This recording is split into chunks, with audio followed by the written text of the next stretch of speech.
रामपाल समेत 24 दोषियों को सब जुर्मों से बरी कर दिया गया है।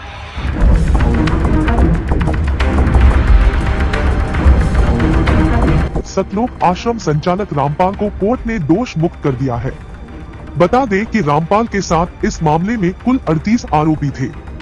साल 2006 में आर्य समाज और रामपाल के अनुयायियों के बीच खूनी संघर्ष हुआ था, जिसमें रामपाल के ऊपर गोली चलाने का आरोप लगा था।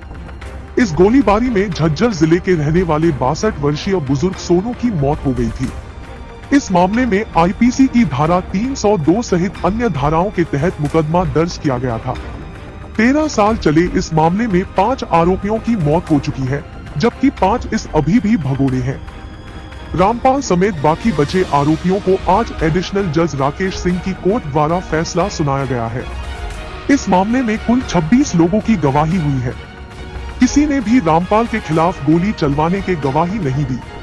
कोर्ट ने अपने फैसले में कहा कि रामपाल के आश्रम से बरामद किए गए 13 हथियारों में से किसी भी हथियार से बुजुर्ग सोनू पर गोली नहीं चलाई गई थी। टोटल 27 अक्यूज का मुकदमा श्री राकेश सिंह एडिशनल सेशन जज की कोर्ट में चल रहा था।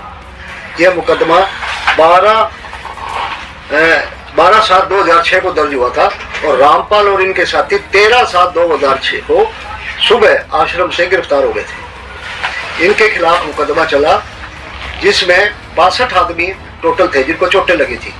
इनमें से एक आदमी सोनू, उसकी मृत्यु हो गई थी और उसकी मृत्यु गोली लगने से हुई थी। अब आज हमारे सामने 27 मुलजिम थे, जिनमें से 3 दोषियों को कृष्णकांत, देवेंद्र और सुनील को 2-2 साल की आर्म्स एक्ट के नीचे सजा की गई है, क्योंकि इनके पास जो असला था वो दूसरों का था, पर इनके पास कोई लाइसेंस नहीं था। इसके अलावा रामपाल समेत 24 दोषियों को सब जुर्मों से बरी कर दिया गया है। तो क्या चार्जेस थे सर इनके ऊपर 302, 307, 148, 149, 120B और आर्म्स एक्ट। तो इसमें टोटल कितने गवाह गुजरे? इसमें 78 गवाह भुगते थे जी, जिसमें पब्लिक के कितने थे? 26 गवाह पब्लिक के भुगते थे जी।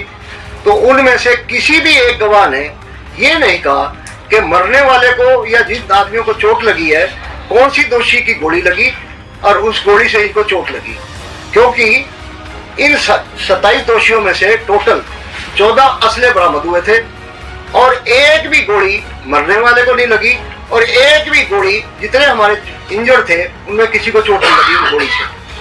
मरने वाले के शरीर से 2 बुलेट्स निकले थे, वो 315 बोर के थे, 2 315 बोर के असले और बाकी सारे मधुबन हमारे लेबोरेटरी में भेजे गए थे और उस लेबोरेटरी की रिपोर्ट के मुताबिक मरने वाले के शरीर की जो बुलेट थी किसी भी वेपन से मिलके नहीं आई, क्योंकि मेडिकल इसमें बिल्कुल लैकिंग था।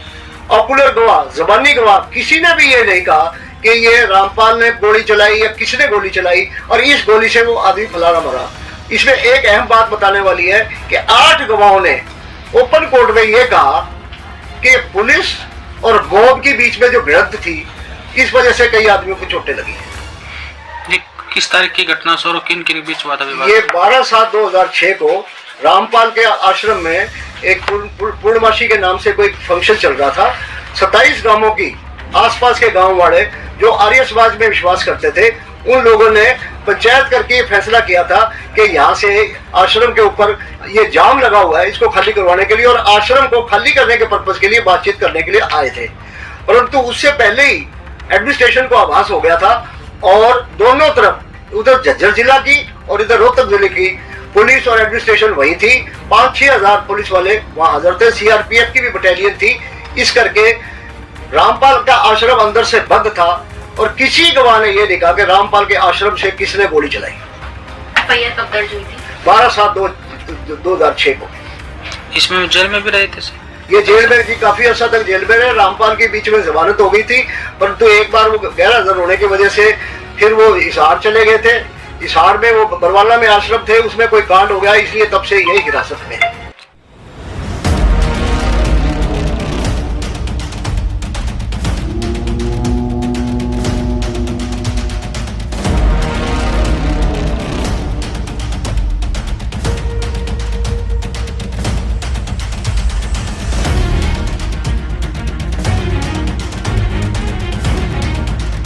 सतलोक आश्रम संचालक रामपाल को कोर्ट ने दोष मुक्त कर दिया है।